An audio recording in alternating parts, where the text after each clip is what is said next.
श्री शिवाय नमस्तुभ्यम। ओम नमः शिवाय। प्रिय भक्तजनों, आप सभी का हमारे YouTube चैनल पर हार्दिक स्वागत है। आप सभी पर भगवान शिव, माता महागौरी की कृपा सदैव बनी रहे, इसी मंगल कामना के साथ आइए सुनते हैं सावन मास महात्म आज की ये पावन कथा। जिनकी आज्ञा से ब्रह्मा जी इस जगत की सृष्टि तथा विष्णु भगवान पालन करते हैं और जो स्वयं ही काल रुद्र नाम धारण करके इस विश्व का संहार करते हैं, उन पिनाकधारी भगवान शंकर को नमस्कार है। नैमिषारण्य तीर्थ सब तीर्थों से उत्तम और समस्त क्षेत्रों में श्रेष्ठ है।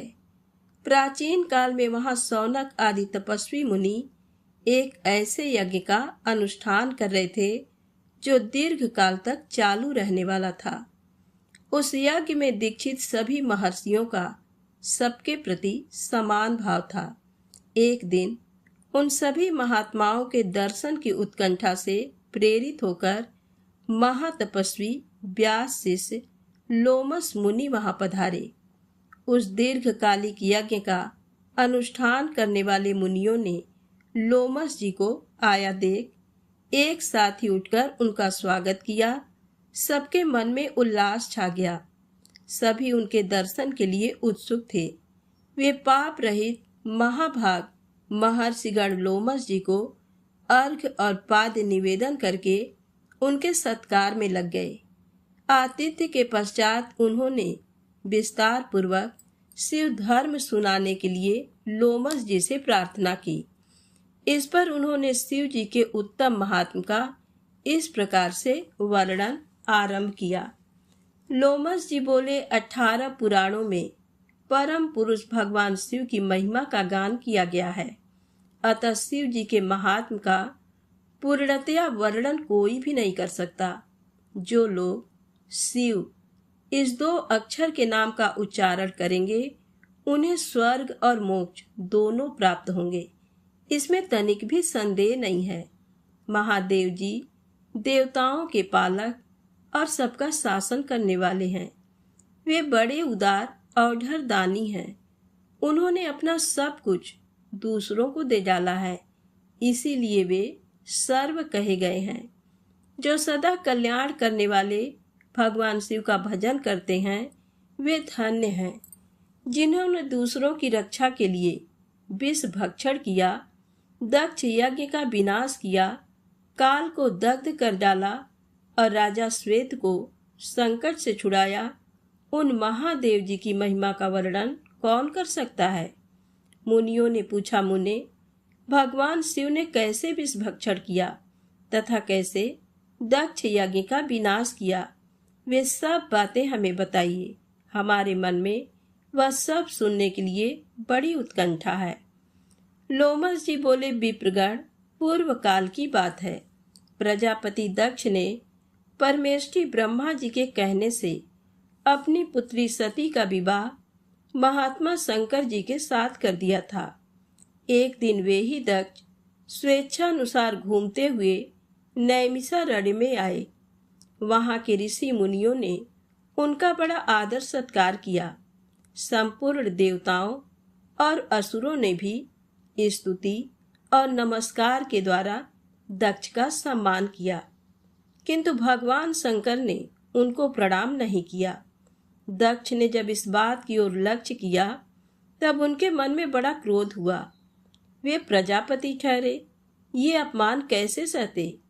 उन्होंने तुरंत भगवान शिव के प्रति कटु वचनों की बौछार आरंभ कर दी। अहो, ये संपूर्ण देवता और असुर भी मेरे चरणों में मस्तक झुकाते हैं। श्रेष्ठ ब्राह्मण भी अत्यंत उत्सुक होकर मुझे प्रणाम करते हैं, परंतु वह शंकर दुष्ट पुरुषों की भांति मेरे सामने शीश क्यों नहीं झुकाता। वह भूत प्रेतों का स्वामी है और सदा प्रेत पिशाचों से घिरा रहता है, फिर भी अपने को महान समझता है।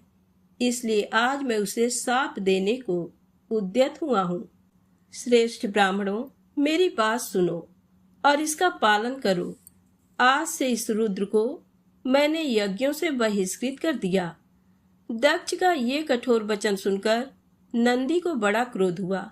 वे बोले, अहो मेरे स्वामी महेश्वर, यज्ञ भाग से वंचित किए गए।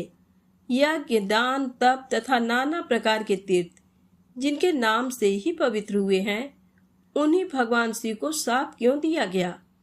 खोटी बुद्धि वाले दक्ष, वह यज्ञ जिसमें शंकर जी का भाग न हो व्यर्थ ही होगा। दुर्बुद्धे, तू उस यज्ञ की रक्षा कर। अरे, जिन महात्मा शिव ने इस संपूर्ण विश्व का पालन किया है, उन्हीं को तूने शाप दे डाला। तब महादेव जी ने नंदी से कहा, महामते, तुम्हें ब्राह्मणों के प्रति कभी क्रोध नहीं करना चाहिए। मैं ही यज्ञ हूँ, मैं ही यज्ञ करने वाला यजमान और आचार्य हूँ। संपूर्ण यज्ञ भी मैं ही हूँ, इसलिए मैं सदा यज्ञ में रत हूँ। मुझे कोई शाप देकर यज्ञ से बहिष्कृत नहीं कर सकता। इसी प्रकार सर्वव्यापी होने के कारण मैं किसी के भीतर नहीं हूँ, किसी भी सीमा से आबद्ध नहीं हूँ। इस दृष्टि से देखने पर मैं सदा ही सब यज्ञों से बाह्य हूँ। भगवान शंकर के इस प्रकार समझाने पर महातपस्वी नंदी ने विवेक का आश्रय लिया। शिव जी का सत्संग पाकर वे परमानंद में निमग्न हो गए।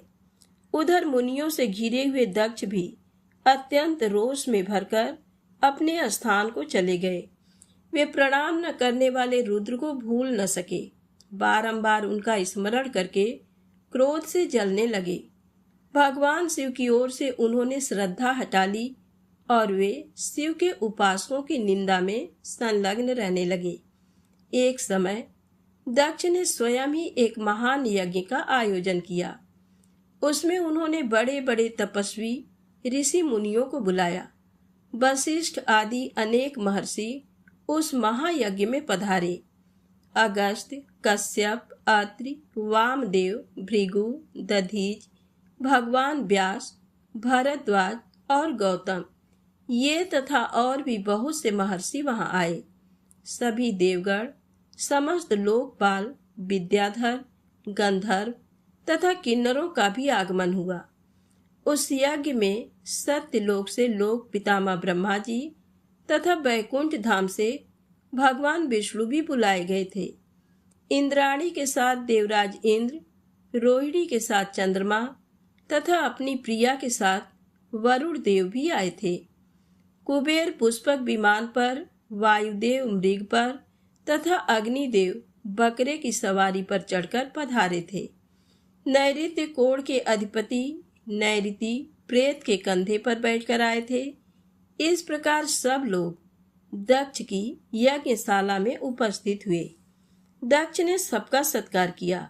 उनके यहाँ विश्वकर्मा के बनाए हुए अनेक दिव्य भवन थे।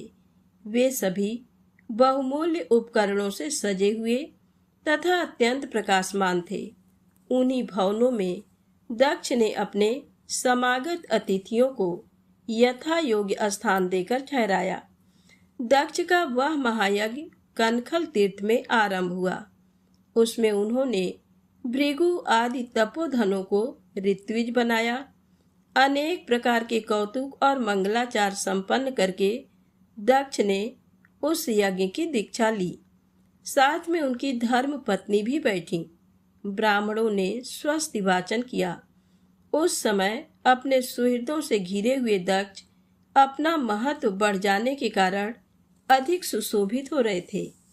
इसी समय महर्षि दधीच ने वहां दक्ष से इस प्रकार कहना आरंभ किया, प्रजापते, ये देवेश्वर गण, ये बड़े बड़े महर्षि तथा लोकपाल भी तुम्हारे यज्ञ मंडप में पधारे हैं, तो भी पिनाक पाणी महात्मा शंकर के बिना ये यज्ञ अधिक शोभा नहीं पा रहा है। जिनके बिना मंगल भी अमंगल रूप में ही परिणत हो जाते हैं तथा जिन त्रिनेत्रधारी भगवान के अधिकार में आने पर अमंगल भी तत्काल मंगल के रूप में बदल जाते हैं, वे अब तक यहाँ क्यों नहीं दर्शन दे रहे हैं?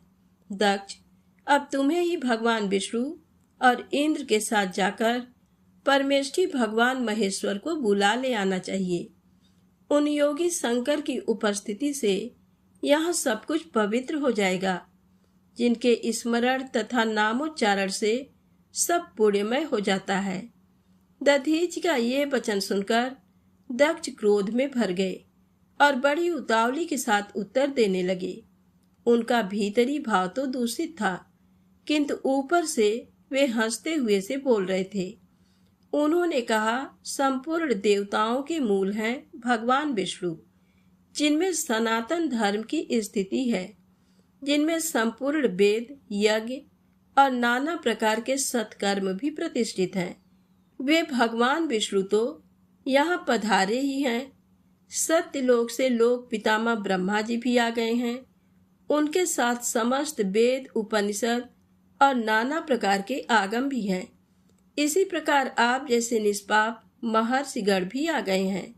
जो जो यज्ञ कर्म के योग्य है, शांत चित्त और सुपात्र हैं, वे सब महात्मा यहाँ पदार्पण कर चुके हैं। आप सब महर्षिगण वेद के वाक्य तथा उसके अर्थ के भी तत्वज्ञ हैं। दृढ़ता पूर्वक व्रत का पालन करने वाले हैं। आपके होते हुए अब हमें रुद्र से क्या प्रयोजन है? ब्राह्मण, आप सब लोग मिलकर मेरे इस महान यज्ञ को सफल बनावें। दक्ष की बात सुनकर दधीच ने कहा, पवित्र अंतःकरण वाले समस्त श्रेष्ठ महर्षियों और देवताओं के समुदाय में ये बड़ा भारी अन्याय हुआ है कि भगवान शिव को आमंत्रित नहीं किया गया। महात्मा शंकर के बिना इस यज्ञ में शीघ्र ही महान विघ्न होने वाला है। ऐसा कहकर महर्षि दधीच अकेले ही दक्ष की यज्ञशाला से निकल पड़े और तुरंत अपने आश्रम को चले गए। उनके चले जाने पर दक्ष ने हंसते हुए कहा, ब्राह्मणों, दधीच शंकर के प्रेमी हैं, वे चले गए। आप सब लोग वैदिक सिद्धांत में रत रहने वाले हैं। भगवान विष्णु आप सबके अग्रणी हैं। अब शीघ्र ही आप लोग मेरे यज्ञ को सफल बनावें। तब उन सभी महर्षियों ने वहां देव यज्ञ प्रारंभ किया। इसी समय महादेवी दक्ष कुमारी सती ने, जो गंध मादन पर्वत पर अपनी सखियों के साथ विराजमान थी, रोहिणी के साथ चंद्रमा को कहीं जाते हुए देखा। वे यज्ञ में ही जा रहे थे। सती ने अपनी सखी विजया से कहा, विजया, तू शीघ्र जाकर पूछ तो सही, ये चंद्रमा कहाँ जाएंगे? उनके आदेश से विजया चंद्रमा के समीप गई और यथोचित विनय के साथ उनकी यात्रा का उद्देश्य पूछा। चंद्रमा ने दक्ष के यज्ञ में जाने का सब वृत्तांत बता दिया। ये सुनकर विजया को बड़ा हर्ष और विस्मय हुआ। उसने तुरंत लौटकर सती से चंद्रमा की कही हुई सब बातें कह सुनाई। सुनकर सती देवी ने विचार किया, क्या कारण है जो पिताजी मुझे नहीं भुला रहे हैं? क्या मेरी यशस्विनी माता भी मुझे भूल गई? आज मैं भगवान शंकर से इसका कारण पूछती हूँ। ये निश्चय करके सती देवी ने सखियों को वहीं ठहरा दिया और स्वयं भगवान शंकर के पास गई। उन्होंने देखा त्रिनेत्रधारी महेश्वर सभा मंडप में विराजमान है। चंड मुंड आदि सभी पार्षद उन्हें सब ओर से घेर कर बैठे हैं। बाण, भृंगी, नंदी, महाकाल, महारौद्र, महामुंड, महाशिरा, धूम्राक्ष, धूम्रकेतु, धूम्रपाद तथा अन्य बहुत से गण भगवान रुद्र का अनुवर्तन करने वाले हैं। वे सभी जितेंद्री तथा वीतराग हैं। लोक कल्याणकारी भगवान शंकर इन सबसे घिरे हुए हैं और परम अद्भुत आसन पर विराजमान है। सती का मन भगवान शिव का दर्शन करते ही उनकी ओर आकृष्ट हो गया। वे सहसा उनके समीप चली गईं।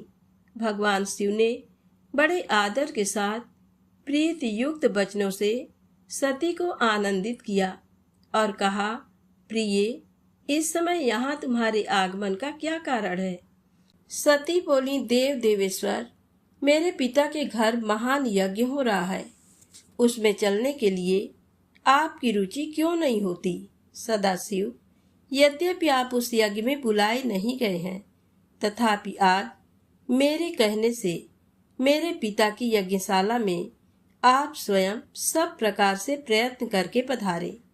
सती का ये वचन सुनकर महादेव जी ने मधुर वाणी में कहा, हे कल्याणी, तुम्हारे पिता की दृष्टि में जो देवता, असुर तथा किन्नर आदि सम्माननीय हैं, वे सब निस्संदेह उनके यज्ञ में पहुंच गए हैं। सुंदरी, जो लोग दूसरों के घर बिना बुलाए जाते हैं, वे वहां मृत्यु से भी अधिक कष्टदायक अपमान को प्राप्त होते हैं। सुबह दूसरों के घर जाने पर इंद्र भी लघुता को प्राप्त होते हैं, इसलिए तुम्हें भी दक्ष के यज्ञ में नहीं जाना चाहिए। महात्मा भगवान शंकर के इस प्रकार कहने पर सती ने अपने पिता के प्रति रोष प्रकट करने वाले वचनों में कहा, हे नाथ, जिनसे संपूर्ण यज्ञ सफल होते हैं, वे देव देवेश्वर तो आप ही हैं। फिर आपको भी मेरे दुराचारी पिता ने आमंत्रित नहीं किया। उस दुरात्मा के मन में आपके प्रति सद्भाव है या दुर्भाव, ये सब मैं जानना चाहती हूँ। इसलिए अभी पिता के यज्ञ मंडप में जाती हूँ। देव देव जगतपते, मुझे वहां जाने की आज्ञा दीजिए। सती देवी के यूं कहने पर भगवान महेश्वर बोले, उत्तम व्रत का पालन करने वाली देवी, यदि ऐसी बात है तो तुम इस नंदी पर सवार हो, नाना प्रकार के प्रमथ गणों को साथ लेकर तुम शीघ्र वहां की यात्रा करो। मैं आज्ञा देता हूँ। भगवान शिव के आदेश से 60,000 रुद्रगण सती देवी के साथ चले। उन गणों से घिरी हुई देवी ने अपने पिता के घर की ओर प्रस्थान किया। सती देवी जब पिता के घर चली गईं, उस समय सब बातों पर विचार करके भगवान महेश्वर ने अपने मुख से ये वचन निकाला, अपने पिता द्वारा अपमानित होकर दक्ष कुमारी सती अब फिर यहाँ लौटकर नहीं आएंगी। तो आज की कथा यही समाप्त होती है। प्रेम से बोले शंकर भगवान गौरी माता की जय हो। आइए सुने शिव चालीसा पाठ, स्तुति और आरती। श्री गणेश गिरिजा सुहन मंगल मूल सुजान, कहते अयोध्या दास तुम देहु अभय वरदान। जय गिरिजापति दीन दयाला, सदा करत संतन प्रतिपाला। भाल चंद्रमा सोहत नीके, कानन कुंडल नाग फनी के। अंग गौर सिर गंग बहाए, मुंड माल तन छार लगाए। वस्त्र खाल बाघंबर सोहे, छवि को देख नाग मुनि मोहे। मैना मातु की हमें दुलारी, बाम अंग सोहत छवि न्यारी। कर त्रिशूल सोहत छवि भारी, करत सदा शत्रुन क्षयकारी। नंदी गणेश सोहै तह कैसे, सागर मध्य कमल है जैसे। कार्तिक श्याम और गणराऊ, या छवि को कही जात न काऊ। देवन जब ही जाय पुकारा, तब ही दुख प्रभु आप निवारा। किया उपद्रव तारक भारी, देवन सब मिल तुम ही जुहारी। तुरत सडानन आप पठायो, लौ निमेष महामारी गिरायो। आप जलंधर असुर संहारा, सुयस तुम्हार विदित संसारा। त्रिपुरासुर सन युद्ध मचाई, सबहि कृपा कर लीन बचाई। किया तपहि भागीरथ भारी, पूरब प्रतिज्ञाता सुपुरारी। दानिन मह तुम सम को नाही, सेवक या स्तुति करत सदाही। वेद नाम महिमा तव गाई, अकथ अनादि भेद नहीं पाई। प्रगट उदधि मंथन में ज्वाला, जरे सुरासुर भये बिहाला। कीन्ह दया तह करी सहाई, नीलकंठ तब नाम कहाई। पूजन रामचंद्र जब कीन्हा, जीत के लंक विभीषण दीन्हा। सहस कमल में हो रही धारी, कीन्ह परीक्षा तब ही पुरारी। एक कमल प्रभु राख्यऊ जोई, कमल नयन पूजन चह सोई। कठिन भक्ति देखी प्रभु शंकर, भय प्रसन्न दिए चित बर। जय जय जय अनंत अविनाशी, करत कृपा सबके घटवासी। दुष्ट सकल नित मोहि सतावे, भ्रमत रहे मोहि चैन न आवे। त्राहि त्राहि मैं नाथ पुकारूं, एहि अवसर मोहि आनो बारो। लय त्रिशूल शत्रुन को मारो, संकट से मोहि आनो बारो। मातु पिता भ्राता सब कोई, संकट में पूछत नहीं कोई। स्वामी एक है आस तुम्हारी, आय हरहूँ अब संकट भारी। धन निर्धन को देत सदाही, जो कोई जांचे वो फल पाही। स्तुति के ही विधि करो तुम्हारी, क्षमाओ नाथ अब चूक हमारी। शंकर हो संकट के नाशन, मंगल कारण विघ्न विनाशन। योगी यति मुनि ध्यान लगावे, नारद सारद शीस नवावे। नमो नमो जय नमो शिवाय, सुर ब्रह्मादिक पार न पाया। जो यह पाठ करे मन लाई, तापर होत है शंभु सहाई। ऋनिया जो कोई हो अधिकारी, पाठ करे सो पावन हारी। पुत्रहीन कर इच्छा कोई, निश्चय शिव प्रसाद तेहि होई। पंडित त्रयोदशी को लावे, ध्यान पूर्वक होम करावे। त्रयोदशी व्रत करे हमेशा, तन नहीं थाके रहे कलेसा। धूप दीप नैवेद्य चढ़ावे, शंकर सम्मुख पाठ सुनावे। जन्म जन्म के पाप नसावे, अंतवास शिवपुर में पावे। कहीं अयोध्या आस तुम्हारी, जान सकल दुख हरम हमारी। नित्य नेम कर प्रात ही, पाठ करो चाली। तुम मेरी मनोकामना, पूर्ण करो जगदीश। उमापति महादेव की जय। नमामि समीशान निर्वाण रूपम, विभुं व्यापकं ब्रह्म वेद स्वरूपम। निजं निर्गुणं निर्विकल्पं निरीहं, चिदाकाशमाकाश वासं भजेऽहम्। निराकार ओंकार मूलं तुरीयं, गिरा ज्ञान गोतीत मीशं गिरीशं। करालं महाकाल कालं कृपालं, गुणागार संसार पारं नतोऽहम्। तुषारात्रिसङ्काश गौरं गभीरं, मनोभूतकोटि प्रभाश्री शरीरं। स्फुरन्मौलिकल्लोलिनी चारुगङ्गा, लसद्भाल बालेन्दु कंठे भुजंगा। चलत कुंडलं शुभ नेत्रं विशालं, प्रसन्नाननं नीलकण्ठं दयालं।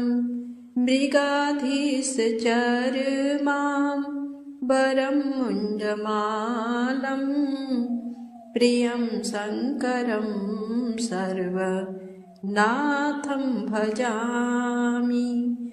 प्रचण्डं प्रकृष्णं प्रगल्भं परेशं, अखण्डम् अजं भानु कोटिप्रकाशं त्रयः शूलनिर्मूलनं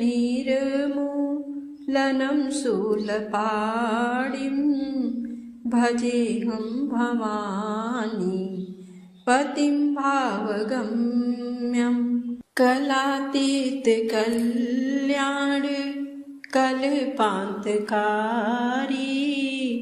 सदा सच्चिदानन्द दाता पुरारी चिदानन्द संदोह मोहापहारी प्रसीद प्रसीद प्रभो मन्मथारी नयावदुमानात् पादारविन्दं भजन्ति ह लोके परे वा नराणां न तावत् सुखं शान्ति सन्तापनाशं प्रसीद प्रभो सर्वभूताधिवासं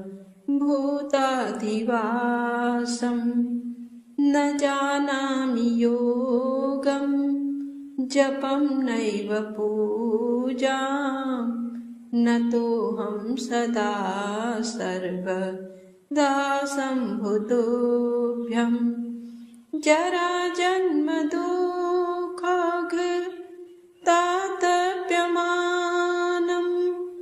प्रभो पाहि आपन् नमामि शम्भो प्रभो पाहि आपन् नमामि शम्भो रुद्राष्टकमिदं प्रोक्तं विप्रेण हरतोषे ये पठन्ति नरा भक्त्यां तेषां शम्भु प्रसीदति ब्रह्ममुरारिसुरार्चितलिङ्गं निर्मलभासितशोभितलिङ्गं जन्मज दुःखविनाशकलिङ्गं तत्प्रणमामि सदा शिवलिङ्गं तत्प्रणमामि सदा शिवलिङ्गं देवमुनिप्रवरार्जितलिङ्गं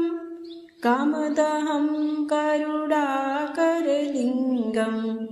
रावणदर्पविनाशनलिङ्गं तत्प्रणमामि सदा शिवलिङ्गं तत्प्रणमामि सदा शिवलिङ्गं सर्वसुगन्धिसुलेपितलिङ्गं बुद्धिविवर्धनकारणलिङ्गं सिद्धसुरासुरवन्दितलिङ्गं तत्प्रणमामि सदा शिवलिङ्गं तत्प्रणमामि सदा शिवलिङ्गं कनकमहामणिभूषितलिङ्गं फणिपतिवेष्टितशोभितलिङ्गं दक्षसूयज्ञविनाशनलिङ्गं तत्प्रणमामि सदा शिवलिङ्गं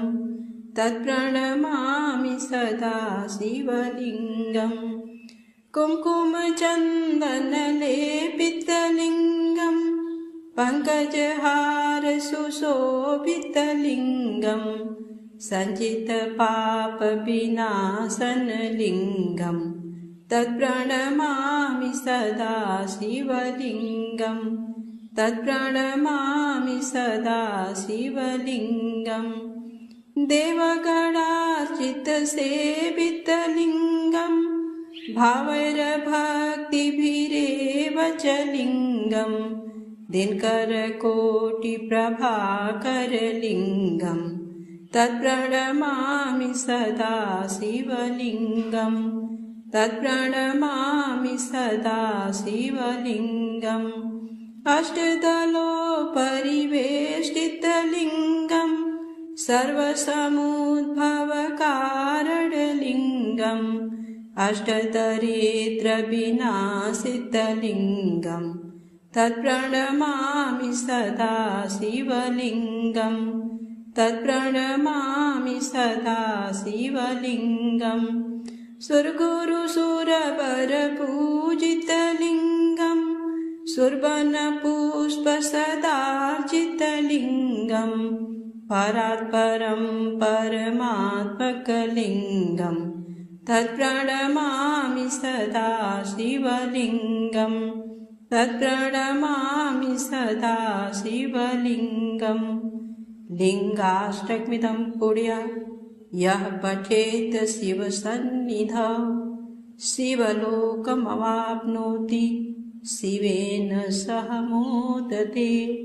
शेषगङ्गयर्धङ्ग पार्वती सदा विराजत कैलासी नंदी भृंगी नृत्य करत हैं धरत ध्यान सुर सुख राशि शीतल मंद सुगंध पवन बह बैठे हैं शिव अविनाशी करत गान गंधर्व सप्त स्वर राग रागिनी मधुरासी यक्ष राक्ष भैरव जह डोलत बोलत हैं बन के वासी कोयल शब्द सुनावत सुंदर भ्रमर करत है गुंजासी कल्पद्रुम अरु पारिजात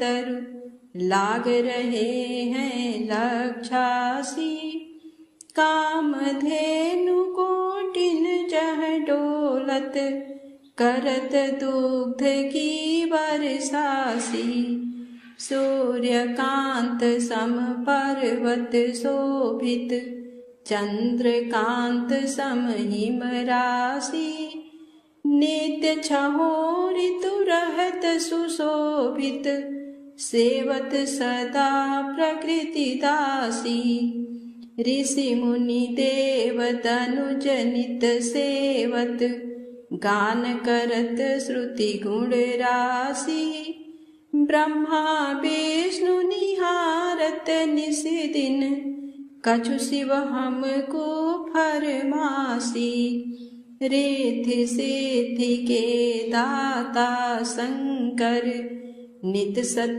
चित आनंद राशि जिनके सुमिरत ही कट जाती कठिन काल यम की फांसी त्रिशूल धर जी का नाम निरंतर प्रेम सहित जो नर गासी दूर होए विपदा उस नर की जन्म जन्म शिव पद पासी कैलासी काशी के वासी अविनाशी मेरी सुधि लीजो सेवक जान सदा चरणन को अपनो जान कृपा कीजो तुम तो प्रभु जी सदा दयामय अवगुण मेरे सब ढकियो